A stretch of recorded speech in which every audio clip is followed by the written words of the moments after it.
शिवोऽहम्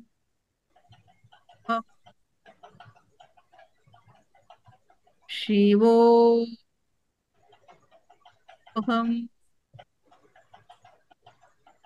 शिवोऽहम्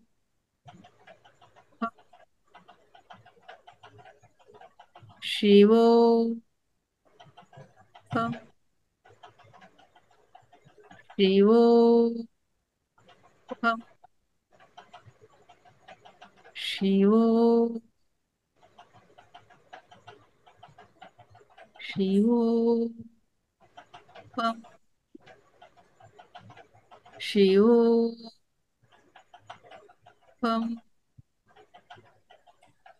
शिवोऽहम्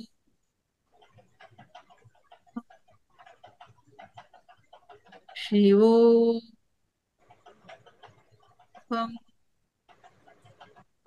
शिवोऽहम्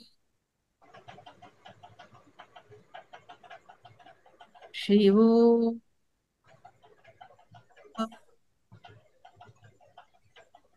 शिवोऽहम् शिवोऽहम्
మాస్టర్స్ నెమ్మదిగా రెండు చేతులు విడదీసి రెండు కళ్ళ మీద పెట్టుకుందాము. 5 4 3 2 1. ఇప్పుడు రెండు కళ్ళు తెరిస్తే చక్కగా అరచేతులు చూసుకుందాం. చక్కని చిరునవ్వుతో మాస్టర్స్ ఇంతవరకు జరిగిన ధ్యానాన్ని అందించినటువంటి బ్రహ్మర్షి పితామహ పత్రిజీ గారికి, అలాగే ఇంత చక్కటి ధ్యానం చేయించినటువంటి పద్మ విద్వాంస్ట మేడం శ్రీమతి పద్మ చక్క గారికి అందరం కూడా చక్కగా ధన్యవాదాలు తెలియజేసుకుందాము.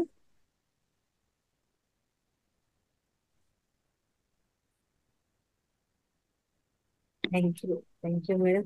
చాలా అద్భుతంగా ఒక మెడిటేషన్ చేయించారు. ఒక మంచి స్థితికి తీసుకెళ్లారు. చాలా మంచి వైబ్రేషన్స్ ఎంత చక్కగా పాడుతూ మీరు చేయించారో చాలా అద్భుతంగా అనిపించింది. చాలా హాయిగా అనిపించింది. Thank you. Okay, bye. అందరికీ నమస్తే.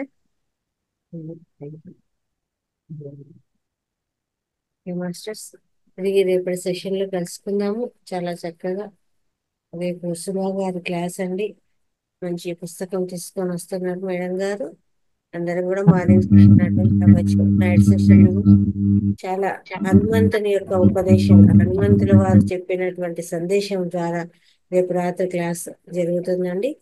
అది కూడా అలాగే మధ్యాహ్నము 11 గంటలకు, అంటే ఉదయం 11 గంటలకు కూడా ఒక సెషన్ ఉంటుంది. సాధ్యమైనంత వరకు వీలైనంత వాళ్ళందరూ కూడా జాయిన్ అవ్వండి. సెలవు. ధన్యవాదాలు. Thank you.